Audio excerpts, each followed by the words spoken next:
I'm motivated by fear. Fear of fear. I hate being scared to do something. It's very simple. This is what I believe, and I'm willing to die for it. Yeah. Period. You can't be scared to die for the truth. The truth is the only thing that's ever going to be constant. And you can't fear what might happen to you if you were to tell the truth. Because what happens to you if you don't tell the truth is worse than telling the truth will ever be. The first step before anybody else in the world believes it is you have to believe it. There's no reason to have a plan B because it distracts from plan A. And I think psychologically, the advantage that gives me over a lot of people that I have been in competition with in different situations is it's difficult to take the first step when you look how big the task is. The task is never huge to me. It's always one brick. I believe, and I learned very young, that you don't try to build a wall. You don't set out to build a wall. You don't say, I'm going to build the biggest, baddest, greatest wall that's ever been built. You don't start there. You say, I'm going to lay this brick as perfectly as a brick can be laid. There will not be one brick on the face of the earth that's going to be laid better than this brick that I'm going to lay in this next 10 minutes. Yeah. And you do that every single day. And soon you have a wall. And soon you have a wall. I've never really viewed myself as particularly talented. Where I excel is ridiculous, sickening work ethic. You know, while the other guy's sleeping, I'm working. While the other guy's eating, I'm working. The separation of talent and skill is one of the greatest misunderstood concepts for people who are trying to excel, who have dreams that want to do things. Talent you have naturally. Skill is only developed by hours and hours and hours of beating on your craft. I always knew that I could work hard enough. There wasn't an issue with discipline, or there wasn't an issue with the ability to sacrifice or the willingness to sacrifice. There's no easy way around it. No matter how talented you are, your talent is going to fail you if you're not skilled. You know, if you don't study, if you don't work really hard and dedicate yourself to being better every single day. This one year, my father had his shop, and he decided for whatever reason that he wanted a new wall on the front of his shop. So he tore down probably about 16 feet high and probably about 30 feet long. He just completely tore the wall down, and my brother and I had to dig a 6-foot hole. We for the foundation. And we would mix in the concrete by hand. A year and a half. We were building this wall for a year and a half. Every day after school, we would come in, mixing concrete, putting it in the hole, doing it. And it was just myself and my little brother. And I remember standing back, looking at that wall, saying, there's going to be a hole here forever. A year and a half later, we laid the final brick. And my father stood back with my brother and I know he planned this. He says he didn't, but I know he had been planning this and writing this for his for the past 2 years. But we stood back, we looked at the wall, and he looked at me and my brother and said, "Now, don't y'all never tell me that you can't do something," and walked into the shop. As a child, my parents always told me you could be whatever you want to be, you could do whatever you want to do.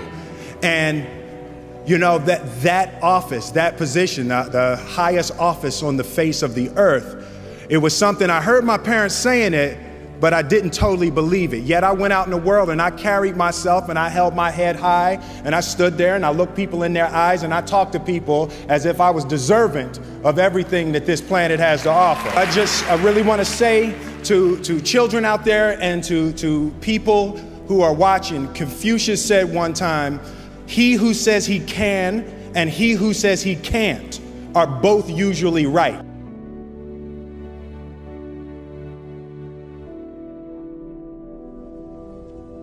having the opportunity to study greatness. Anytime you have that opportunity, there are certain intricacies that will make clear who you are. It becomes that much more clear who you are. The definition of who I am is very clear to me, and it also redefines who I want to be, in that I know for a fact that I'm stronger than I thought I was. You know, you can't help but ask yourself the question, what would I do if I was in Muhammad Ali's shoes? I'm not the best at anything. You know what I mean? Eddie Murphy is funnier than I'll ever be. Denzel is more powerful than I'll ever be. I think that my strength is I can do everything well. You know, I can do a little bit of everything, and that's what I concentrate on to be my strength. I'll never be able to compete with Denzel. I enjoy connecting with people and ideas, and you know, I have a mission statement. So every year for probably the past 10 years, I've worked out a mission statement for myself.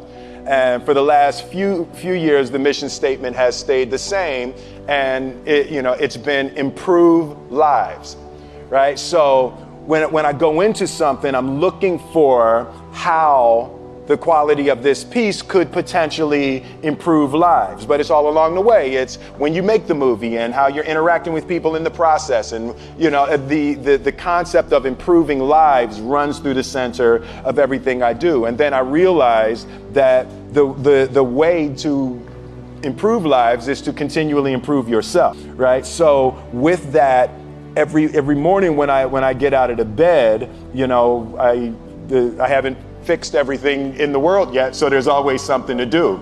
I want my life, I want my work, my family, I want it to mean something. If you are not making someone else's life better, then you're wasting your time.